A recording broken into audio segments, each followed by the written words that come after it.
નમસ્કાર વિદ્યાર્થી મિત્રો, આજે આપણે જોવાનું છે કાલે જે રિવિઝન કર્યું તે જ જોવાનું છે, પરંતુ આપણે તેની અંદર સૌથી મુખ્ય ટોપિકની ચર્ચા કરવાની છે. કાલે આપણે ભૂકંપ વિશે જોયું બરોબર. ભૂકંપ વિશે તો જોયું, પરંતુ આજે ભૂકંપની નાની આકૃતિ હકીકતમાં વાસ્તવિકતા આવી જ હોય છે, પરંતુ તે મોટા પ્રમાણમાં સર્જાતી બરોબર. કાલે આપણે સેસ્મિક તરંગો એના વિશે શીખ્યા. ભૂકંપ સામે આપણો બચાવ તેના વિશે આપણે શીખી ચૂક્યા. હવે આપણે જોવાનું છે તેની પાછળ આપણે જોઈશું પાના નંબર 160 ઉપર એક કોષ્ટકની અંદર આપેલું છે. હવે તે ચાલ્યું હશે તો પણ આપણે ફરીથી આ મુદ્દો રિવિઝન કરવાના છીએ, અને આ રિવિઝન આપણે એટલા માટે કરીએ છીએ કે આપણે જે પુનરાવર્તન કર્યું એની આપણને ખબર પડે. હવે આપણે જોઈશું ધ્રુજારીને લીધે પૃથ્વીની સપાટી પર જે તરંગો સર્જાય છે આ તરંગોને ભૂકંપીય તરંગો કહે છે. આ તરંગો સેસ્મોગ્રાફ નામના સાધન વડે નોંધવામાં આવે છે.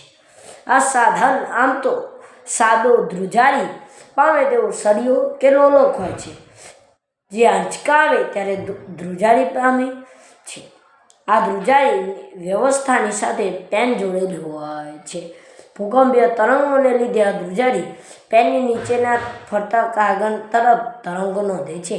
આ તરંગોના અભ્યાસથી વૈજ્ઞાનિકો ભૂકંપનો સંપૂર્ણ નકશો તૈયાર કરી લે છે, જે આકૃતિ 12.14માં દર્શાવેલ છે. તેઓ તેની વિનાશની તીવ્રતાનું પણ અનુમાન લગાવી શકે છે. તો જો ભૂકંપની તીવ્રતા, તો જો આ ભૂકંપનો નકશો છે, આ પૃથ્વીની સપાટી, એનું ભૂકંપ તેનું કેન્દ્ર. હવે એની અંદર જે પ્લેટો સતત ગતિમાં, હવે એ જે સતત પ્લેટો જે ગતિમાં હતી, એ ગતિમાં જે પ્લેટો હોય એ અથડાય ત્યારે ભૂકંપ સર્જાય. તે તો આપણે બધાએ કાલે જોયું જ હતું.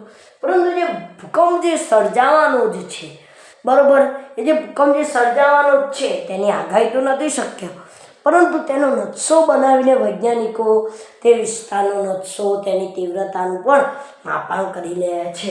તો આ એક કાચી આકૃતિ છે. હકીકતમાં બહુ મોટા જગ્યાની અંદર આ સર્જાતું હોય છે, પરંતુ આપણને ચોપડીના અનુરૂપ અને આપણી સમજ અનુરૂપ આપણને એટલામાં આપ્યું છે. હવે એના નીચેનું કોષ્ટક વિજ્ઞાનમાં અન્ય માપક્રમની જેમ કે ડેસિબલ પણ એક ઉદાહરણ છે. રિક્ટર સ્કેલ પણ રૈખિક નથી.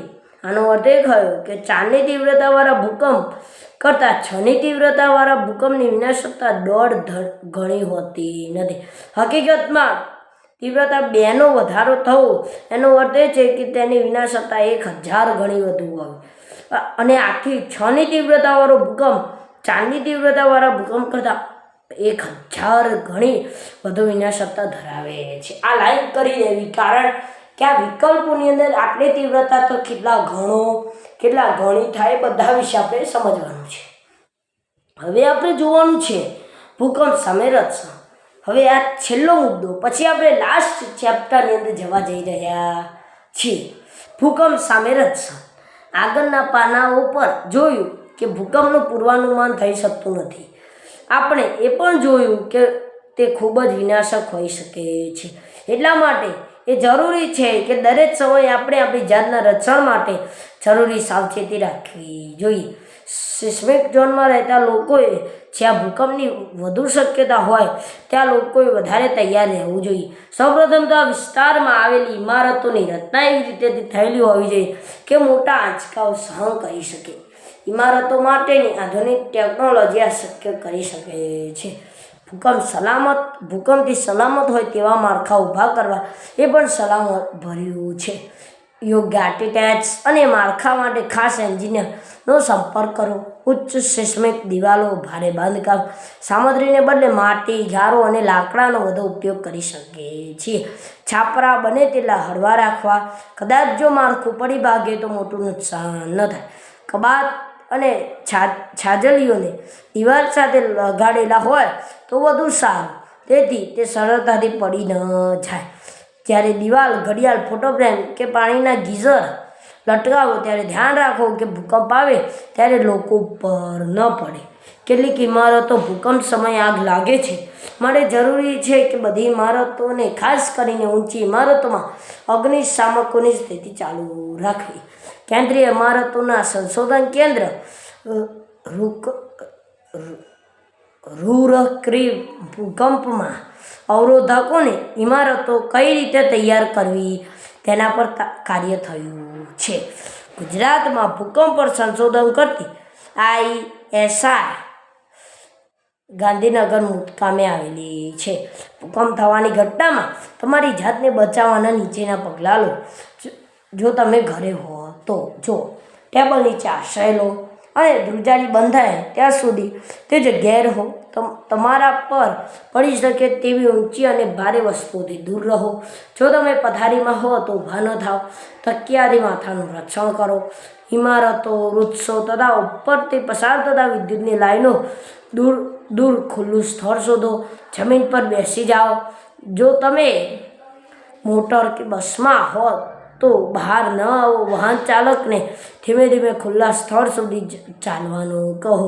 જ્યાં સુધી ધ્રુજારી અટકે નહીં ત્યાં સુધી બહાર આવો નહીં.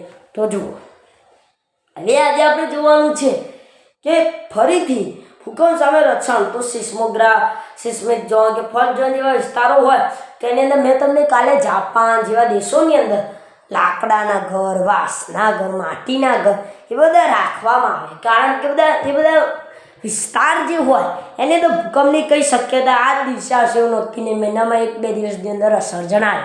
અને હા, એક પ્રશ્ન IMP જે તમને ગમે તે પાઠમાં નથી આવે પરંતુ પૂછાઈ શકે. તો એક વૈજ્ઞાનિક કારણ છે કે શું ભૂકંપથી પૂર આવી શકે? આ પ્રશ્ન મુખ્ય તત્વ છે. બરાબર, આ તમે 7મામાં શીખ્યા. તો આ પણ હું તમને એડવાન્સની અંદર એક મુદ્દો સમજાવી દઉં છું. જુઓ, ભૂકંપ આવે ત્યારે બધી જે પુલ, ડેમ એ બધું તૂટી જાય અને તેની અંદરથી જે નદીઓ હોય, જે દરિયા હોય, પુલ હોય, બધું તૂટે અને તેનો પ્રવાહ વધી જાય અને તે રસ્તા ઉપર છવાઈ જાય. ત્યારબાદ પૂર આવી શકે છે.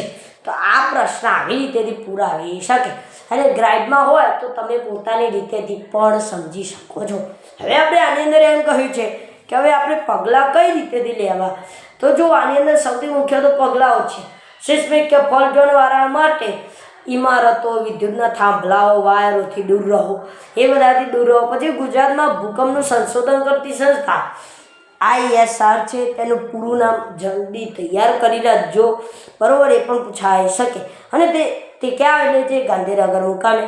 બરાબર, હવે ટેબલ નીચે આશ્રય લો. એટલે ટેબલો નીચે આશ્રય લઈ શકો. તકિયાથી માથાનું રક્ષણ કરી શકો. જો તમે પથારીમાં હો તો પથારીમાં જ રહો ખુલ્લા. જો તમે વાહનોમાં હો તો વાહન બંધ રાખો અને વાહન ચાલકને કહો તો તે તમને ખુલ્લા સ્થળે લઈ જાય. બસ આટલું જ છે, વધારે સમજવાનું નથી. અને આવા વિસ્તારોની અંદર આપણે આર્કિટેક્ટ્સ હોય તેમને પણ મદદ લઈ શકીએ છીએ. કેવી રીતેથી? તો જુઓ વિદ્યાર્થી મિત્રો, આર્કિટેક્ટ્સ જે હોય એ ઘરનો નકશો બનાવતા હોય. બરાબર, આપણું ઘર છે તેનો નકશો આર્કિટેક્ટ્સ બનાવે છે. બરાબર, તો હવે એવા વ્યક્તિઓ જે હોય છે આર્કિટેક્ટ્સ, હવે એરાએ જે હોય તેમને આપણે એવું પૂછીએ કે જો આવા સિસ્મિક ઝોનવાળા વિસ્તારોમાં તમે કેવું ઘર બનાવો છો, તો એની અંદર એ તમને માહિતી આપશે. આવી માહિતી પણ આપણે લેવી જોઈએ. તો કેવા ઘર બનાવે? લાકડાના બનાવે, વાંસના બનાવે, માટીના. તેથી જો ભૂકંપ આવે તો ઘરને અથવા ઇમારતોને વધુ નુકસાન ન થાય. અને એવી ઇમારતો બનાવવી જોઈએ કે જેનાથી ભૂકંપ આવે તો પણ કંઈ થાય નહીં. બરાબર, આવા વિસ્તારોને બચાવવા માટે પણ આવી પ્રવૃત્તિઓ હાથ ધરવામાં આવી છે. અને પછી જો તમે બહાર હો તો ઇમારતો, વૃક્ષો નીચે ન રહો. આ બધી કોમન વાત છે. બરાબર, આ બધી વાતો આપણે સમજી જઈએ તો આઈડિયો પાઠ આપણા માટે બહુ જ ઇઝી બની જાય છે. અને વિદ્યાર્થી મિત્રો, આખો પાઠ આજે આપણો પૂર્ણ થયો છે. અને હવે આપણે પ્રકાશની અંદર રહીશું. આ પાઠની અંદર ન આવડે હું એક મુદ્દો 3 થી 4 વાર સમજાવીશ. કારણ કે આ ચેપ્ટર પર આ બધી તો ખાલી ટેલર હતું. હવે તો પિક્ચરની શરૂઆત થઈ છે. તો આજે હવે આપણે પ્રકાશ તરફ જઈશું. જો તમારે મારા 12મા પાઠના કે 11મા પાઠના વિડીયો જોવા હોય તો મારી ચેનલને લાઈક તેમજ સબસ્ક્રાઈબથી જરૂરથી કરજો. નમસ્કાર.